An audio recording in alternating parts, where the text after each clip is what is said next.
Good morning. Yesterday, we introduced this law of sines formula, and it's really a tool to help solve triangles, solve oblique triangles. Um, so we're going to continue this and kind of dive a little bit deeper into a little bit more extensive of we'll call it a special case of law of sines.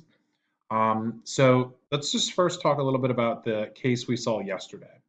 So yesterday we solved a triangle in the video where it was ASA, angle side angle, where we had two angles and the included side. Now, truth be told, as long as I have any combination of two angles and a side, so even over here, like I'd have two angles and the side that's not included, it's basically the same situation because you're quickly going to find that third angle by subtraction, and you have all three angles and a side, and then you can use your law of sines to continue solving. What becomes a problem is this other combination, side angle, where you would be given two sides of a triangle and an angle that's not included. So two sides and a non-included, meaning not the angle in between where the two sides join. All right, and we're going to call this SSA, or side angle. For obvious reasons, we're not going to flip that around. So let's talk about why this is called the ambiguous case. So first off, the word ambiguous, which is a great SAT vocab word, by the way, it means unclear, uncertain, which means when we have two sides and a non-included angle, it's unclear what triangle we're actually solving. So let's kind of see what cases kind of pop up with the ambiguous case. So I did a lot of the work ahead of time, hence I found my post-it notes to cover up all this ahead of time. So one situation that might arise with side angle is when you're trying to solve your triangle. When I say solve the triangle, of course, we're talking about finding all missing angles, all missing sides. You might end up somewhere where there's no solution. So what's convenient about this is you're always kind of forced to solve for an angle first. All right. We have angle A provided to us. We have side A provided to us. So I'm going to use those pairs to set up one part of my ratio. Using the other side B, I can set up a ratio and figure out what angle B is going to come out to be. So sine 75 over 51, I'm going to multiply the 71 over, and that's where we're seeing 1.34. Well, that's the ratio for sine, and you're likely already shaking your head. Sine can't be larger than 1.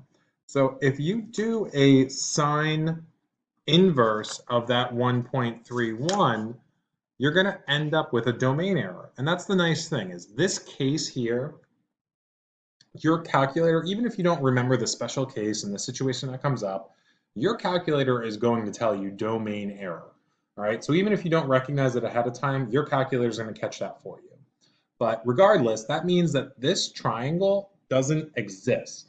And if I was to draw it more accurately, it would be some type of diagram down here where this angle of 75 degrees and this side length of 71 and this side of 51 don't actually connect to complete a triangle. All right, so when this is the case, when this is the situation, literally with these dimensions provided, no triangle is possible. And this is exactly how you would state your answer. Okay? Now, that's one case of the ambiguous case, the side angle. There's, of course, another case. And so, in one moment, I got notes all over the place. This one's probably the most complicated, right?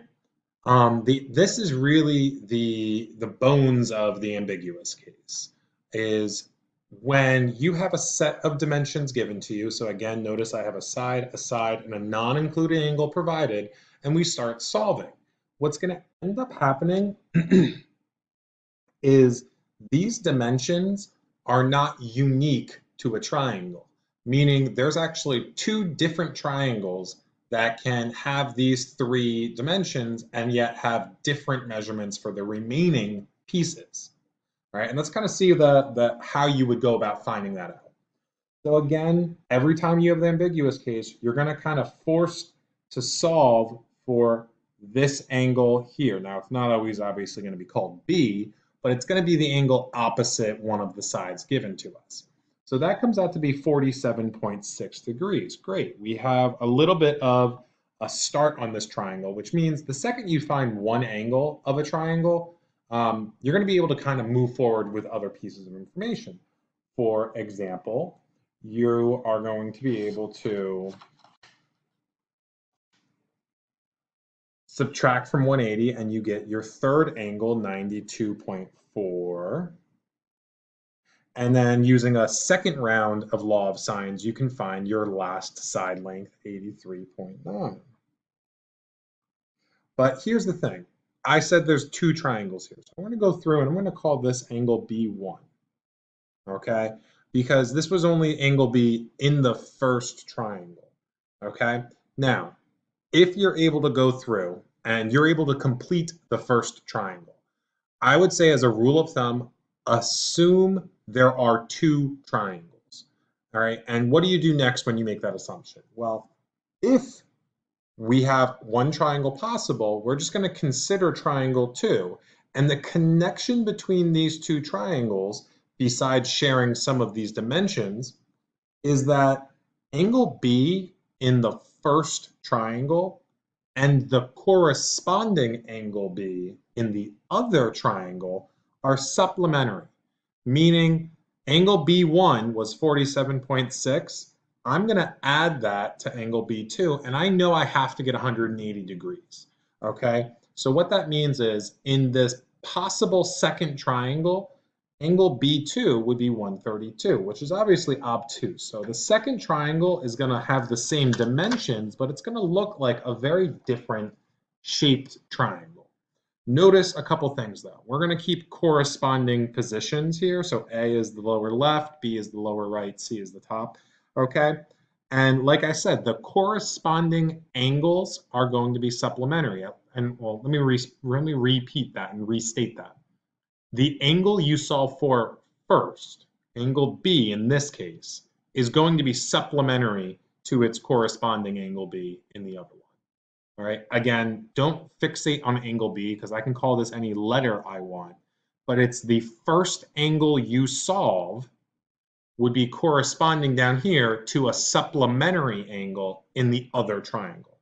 Notice A is still fixed at 40 degrees, just like it was in the first one. Sides B and sides A are still the same dimensions they were up here. Those three are fixed. But the nice thing is, once you have two angles, just like we did before, you can continue normally solving the rest of this information. And that's what this last little post-it does. So we can subtract and we can get angle C in the second triangle is 7.6. And side C, we're going to do another quick law of sines. You get 11.1 units. So what we see here is two very different looking triangles, but they have the same two sides and an angle included in them. So that would be a complete case of an ambiguous situation for law of sines. Okay?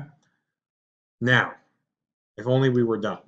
We can have two triangles. We can have zero triangles, actually. We just saw that case. But we're going to be able to see one more situation where we have one triangle possible. I'm going to leave this here, actually. And it stops there, folks. I promise you. We're not going to get any more crazy than just 0, 1, or 2. There's no infinitely many. There's no 3. Okay. So again, notice we would be given two sides and an angle in here. You're going to begin solving this triangle as if it was a standard case law of sines. And again, you're kind of forced to find angle B first. I kind of fall into the trap of always using A, B, and C. The textbook typically calls it angle B is the first one you have to solve for. Don't fall into the trap that it's always this letter. It could be any angle identity. Regardless, you're going to go through and you're going to get about 31 degrees. It's a bit rounded. All right. And what we're going to do now is I'm going to skip the work for solving here. All right, great. We got 31 degrees. Now we can continue, subtract, get angle C, do a law of sines, get side C. But what I'm going to do is I'm going to move forward and I'm going to assume there is a second triangle. Okay. So what happens here? Well, again, these two angles, angle B that we just solved and the corresponding angle B, have to be supplementary. They add up to 180. So in my second triangle, I can find angle B2, and that comes out to be 149 degrees. And you should be seeing a red flag right away with this. If I have to keep angle A 43, because that was one of the fixed dimensions, angle B can't be 149 degrees. These two angles add up to well more than 180, which means angle C would have to be negative in order for them to balance out to 180, and that's just not possible. So no second triangle. Only the first one that we solved for the 31-degree angle would continue to be completed, and there'd be one solution for this case. This is kind of a complicated situation with law of sines. It's a very easy formula, but just be very detailed in recognizing when the ambiguous case can happen. It only happens when there are two sides and a non-included angle. Any other situation that you have with sides and angles thrown your way is not ambiguous, meaning you're going to get a triangle and one triangle, okay? I'm going to put a couple problems on the course page that relate specifically to the ambiguous case, so use those as practice, check out the Google form, and good luck. Reach out with questions if you have them.